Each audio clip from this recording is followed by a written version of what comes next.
Anak laki-laki itu tiba-tiba mulai curiga bahwa ibu tirinya sedang mencampur racun ke dalam makanannya. Setiap kali dia makan, dia mencium sedikit bau kimia dari makanannya. Suatu hari, diam-diam ia menyimpan makanannya ke dalam kotak pensil. Lalu ia turun ke bawah dan berpura-pura seolah sudah menghabiskan semua makanannya. Ia memberikan mangkuk kosong itu kepada ibu tirinya, lalu berkata bahwa ia akan pergi ke rumah temannya. Namun begitu dia berbalik, sedikit makanan yang disembunyikannya menetes keluar dari tasnya. Ibu tirinya bertanya, "Itu apa?" Anak laki-laki itu menjawab, "Hanya air." Saat ibu tirinya mencoba membersihkannya, dia menyadari bahwa itu adalah makanan yang tadi dia berikan.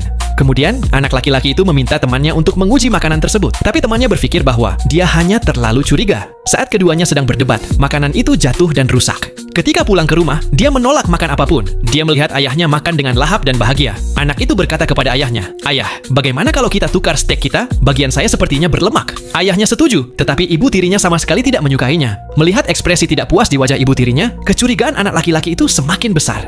Dia membawa steaknya ke dapur, memasukkannya ke dalam kantong, dan berteriak, "Ini buktinya, ibu tiri saya ingin meracuni saya." Saat ayahnya mencoba menghentikannya, dia mengambil pisau dan memperingatkan semua orang untuk menjauh. Melihat itu, ibu tirinya panik dan memanggil polisi. Dalam amarahnya, anak laki-laki itu berteriak, "Dia yang membuat ibu kandungku mati. Dia juga yang meracuni anjing kami. Sekarang dia ingin membunuh semua orang." Setelah mengatakan itu, dia berlari ke kamar ibu tirinya untuk mencari bukti. Ayahnya memaksa masuk dan mencoba menenangkannya. Ayahnya berkata, "Kalau ibumu masih hidup, dia tidak akan mau melihatmu seperti ini." Mendengar kata-kata itu, anak laki-laki itu sempat tenang. Tapi begitu ibu tirinya kembali, amarahnya kembali memuncak dan dia menikamnya dengan pisau. Saat itu juga, polisi datang dan menangkapnya. Anak laki-laki itu dibawa ke penjara. Tetapi ayahnya menyewa pengacara terbaik untuk membelanya. Meski begitu, anak itu tetap yakin bahwa dirinya benar.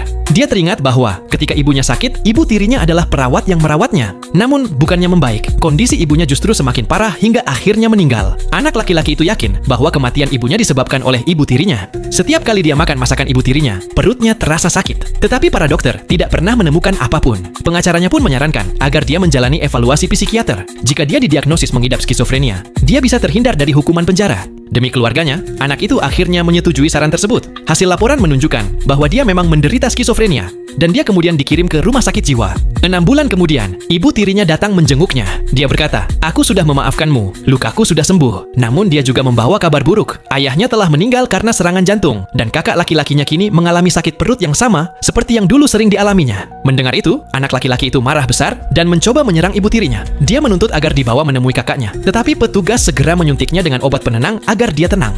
Apakah benar ibu tirinya orang yang jahat? Nah, kalian bisa saksikan serial TV ini dengan judul Accused 2023.